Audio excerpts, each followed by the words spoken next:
Hi everyone, in this video we are going to study about William Wordsworth. William Wordsworth जो थे वो एक English poet थे और इनको फर्स्ट जनरेशन रोमांटिक पोएट कहा जाता था। अब बहुत लोग ये पूछते हैं कि फ़र्स्ट जनरेशन का क्या मतलब होता है यहाँ पे।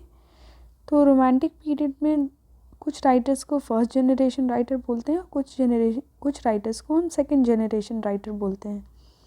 तो विलियम वर्ड्सवर्थ उसमें से हमारे फर्स्ट जनरेशन रोमांटिक राइटर्स में आते हैं और जॉन कीट्स और पी.बी. शेली वगैरह ये लोग सेकंड जनरेशन में आते हैं। विलियम वर्ड्सवर्थ का जन्म जो वो पैदा हुए थे 7 अप्रैल को 1770 में। कौन सी जगह पे? कोकरमाउथ इन लेक डिस्ट्रिक्ट। कोकरमाउथ इन लेक डिस्ट्रिक्ट। और यहाँ पे कब उनकी डेथ हुई थी? उनकी डेथ हुई थी 3 अप्रैल 1850 में।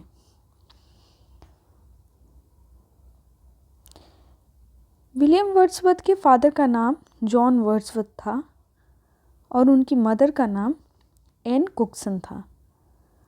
विलियम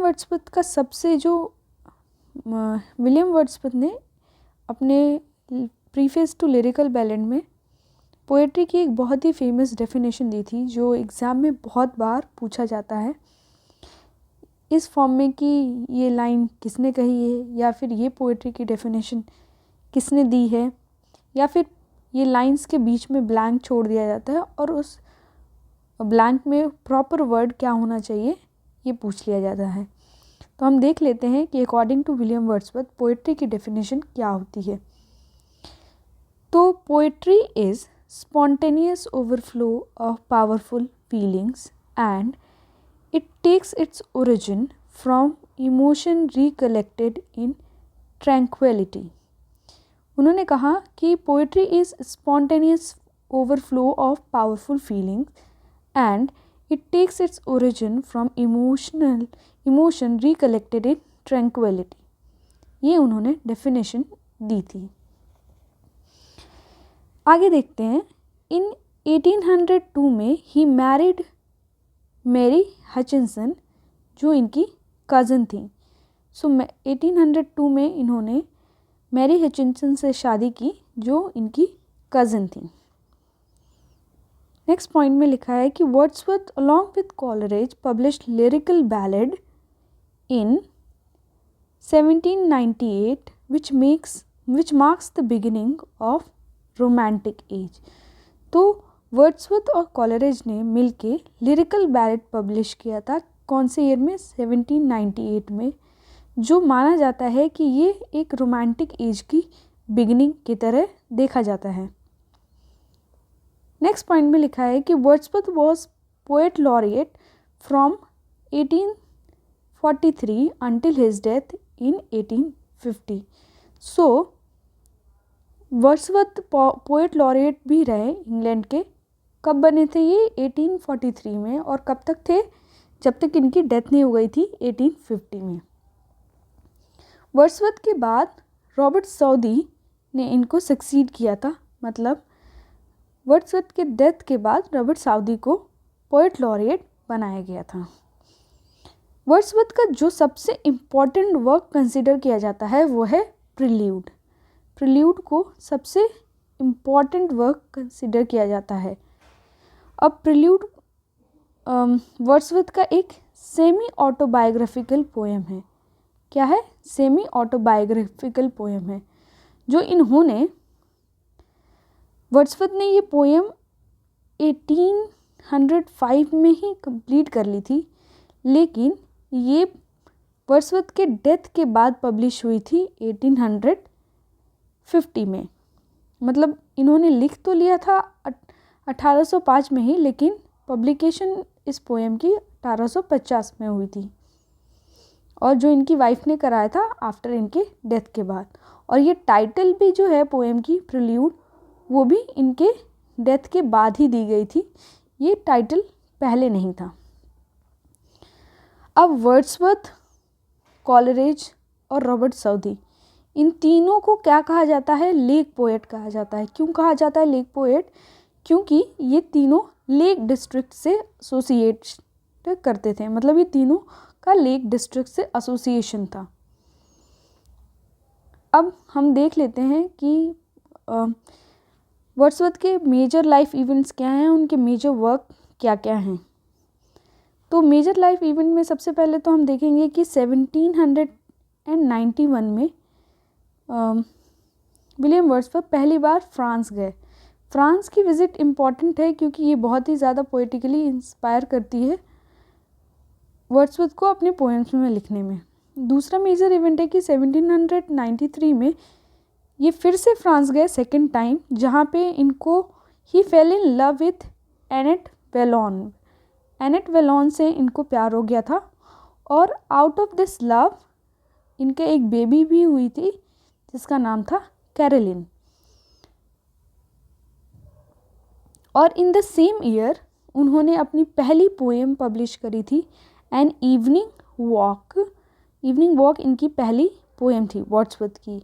और उसी साल उन्होंने डिस्क्रिप्टिव स्केचेस नाम का एक वर्क भी पब्लिश किया था। क्या नाम था? उस 1793 में उन्होंने अपनी पहली poem an evening walk publish किया था और डिस्क्रिप्टिव स्केचेस भी पब्लिश किया था। 1793 में ही उन्होंने वो टिंटन एबी को फर्स्ट टाइम विजिट उन्होंने किया था। ये पॉइंट हम इसलिए डिस्कस कर रहे हैं कि क्योंकि ये क्वेश्चन कभी कभी एग्ज़ाम में पूछ लिया जाता है कि वर्ड्सवर्थ टिंटन एबी पहली बार कौन से ईयर में गए थे। तो आप उस समय याद रखेंगे कि 1793 में वर्ड्सवर्थ टिंटन एबी पहली बार गए थे।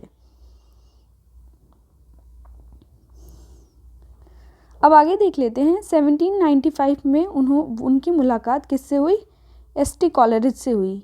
इन 1795 ही मेट एस.टी. कॉलरिज, और एस.टी. कॉलरिज से मिलने के बाद दोनों लोगों ने लिरिकल बैलेड पे काम करना शुरू कर दिया था, जो पब्लिश हुआ था 1798 में। 1795 में वो कॉलरिज से मिले, उन्होंने लिरिकल बैलेड पे काम करना उन लोगों ने शुरू कर दिया और फिर 1798 में इसको पब्लिश किया।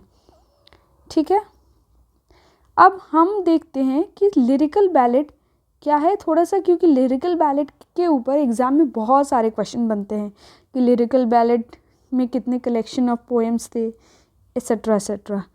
तो क्या है लिरिकल बैलेड? एक कलेक्शन ऑफ पोएम है जो पहली बार पब्लिश हुआ था कब? 1798 में। इसका पहला एडिशन 1798 में आया था। इसमें कुल कितने पोएम्स थे? इसमें टोटल इसमें पोएम्स थे हमारे पहले एडिशन में 23 पोएम्स, जिसमें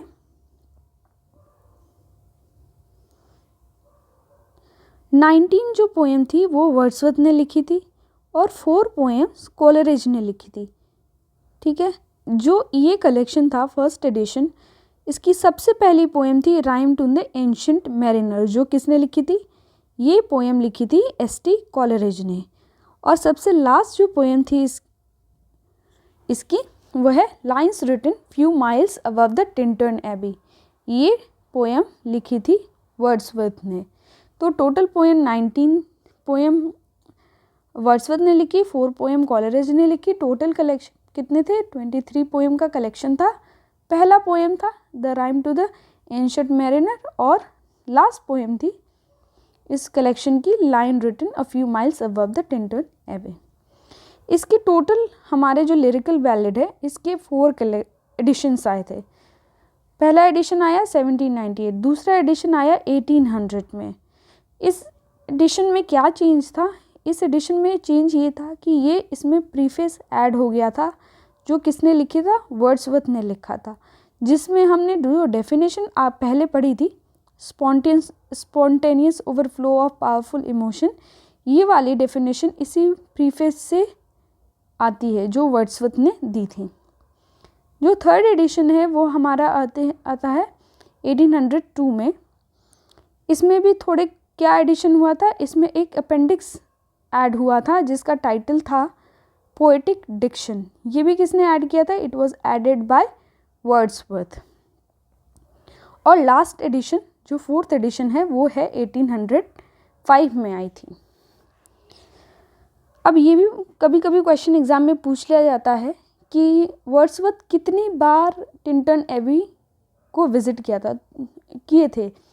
तो 3 बार उन्होंने पूरे लाइफ टाइम में टिंटन एबी को विजिट किया था। पहली बार 1793 में, दूसरी बार 1798 में और तीसरी बार अपने लेटर लाइफ में, जैसे दैट इज़ 1841 में। टोटल लाइफ टाइम में वो 3 बार टिंटन एबी गए। पहली बार 1793 में, दूसरी बार 1798 में और तीसरी बार 1841 में। अब इनके मेजर वर्क्स देख लेते हैं कि इनके मेजर वर्क्स कौन कौन से हैं। तो सबसे पहले मेजर वर्क्स में इनका आता है टिंटन एबी। ये बहुत ही इम्पॉर्टेंट पोएम है जो 1798 हमारे लिरिकल बैलेड में पब्लिश हुआ था। दूसरा उनका वर्क है इमोर्टैलिटी ओड। ये कौन से ईयर में आया था? 1807 में। और सबसे जो मोस्ट इम्पॉर्टेंट वर्क कहा जाता है वर्ड्सवर्थ का वो है प्रिल्यूड, जिसका सबटाइटल है growth of a poets mind, जो इन्होंने किसको डेडिकेट किया था? अपने बहुत ही अच्छे फ्रेंड कॉलरिज को। ये लिखा तो हमने जैसे ऊपर बताया था 1805 में लिखा गया था, लेकिन पब्लिश हुआ था 1850 में। और इम्पॉर्टेंट वर्क इनका है टू मिल्टन। टू मिल्टन एक क्या है? सोनेट है जो पब्लिश हुआ था 1807 में। रेनबो पब्लिश हुआ था 1802 में। इसका दूसरा सबटाइटल है या फिर दूसरा नाम कह सकते हो आप, हार्ट लीप्स अप। ये भी पूछ लिया जाता है कि हार्ट लीप्स अप किसने लिखी है, या फिर माई हार्ट लीप्स अप का दूसरा नाम क्या है? तो आपको ये याद रखना होगा कि माई हार्ट लीप्स अप का दूसरा नाम द रेनबो है। माइकल भी उनकी एक इम्पॉर्टेंट पोएम है। फ्रेंच रिवॉल्यूशन, ये सारे जो वर्क हैं ना, ये एग्ज़ाम में पूछ लिए जाते हैं कि who is the writer of the work और which of the following poems is written by Wordsworth. तो आपको ये याद होना चाहिए। ओड टू ड्यूटी ये कब पब्लिश हुआ था? 1807 में। लूसी पोएम्स, लूसी पोएम्स क्या है? लूसी पोएम्स एक कलेक्शन ऑफ 5 पोएम्स हैं जो वर्ड्सवर्थ ने अपने पूरे लाइफ टाइम में लिखी है, जिसमें लूसी एक मेन कैरेक्टर होती है और इसको कंपाइल करके एक पोएम, एक कलेक्शन ऑफ पोएम की तरह बता दिया गया है लूसी पोएम्स, जिसमें लूसी एक मेन कैरेक्टर होती है और इसके अंडर 5 पोएम्स आते हैं हमारे। ये पोएम है she was a phantom of delight. ये phantom, she was a phantom of delight जो पोएम लिखी थी वर्ड्सवर्थ ने, वो अपनी वाइफ मैरी हचिंसन के से इंस्पायर होकर लिखी थी, या फिर इनको एक बेस के फॉर्म में यूज़ करके ये पोएम लिखी थी। नेक्स्ट पोएम है हमारा लीच गैदरर। लीच गैदरर को हमेशा ही पूछ लिया जाता है कि लीच गैदरर का दूसरा नाम क्या है लीच गैदरर का, तो आपको याद रखना होगा रेजोल्यूशन एंड इंडिपेंडेंस इसका नाम है। टू द कुकू ये भी इम्पॉर्टेंट पोएम है। टू अ स्काईलार्क ये एक सोनेट है। The solitary reaper, solitary reaper तो बहुत ही ज़्यादा फेमस पोएम है वर्ड्सवर्थ की, सबने पढ़ी होगी। ये स्कॉटलैंड जब गए थे वर्ड्सवर्थ तब उससे इंस्पायर होकर उन्होंने ये पोएम लिखी थी। द डैफोडिल्स, डैफोडिल्स का दूसरा टाइटल ये भी कहा जाता है I wander lonely as a cloud. Daffodils भी बहुत इंपॉर्टेंट पोएम है, इसके लाइंस भी पूछ लिए जाते हैं एग्जाम में, तो इसको डिटेल में पढ़ लीजिएगा। The world is too much with us, ये एक सोनेट है जो 1807 में पब्लिश हुई थी।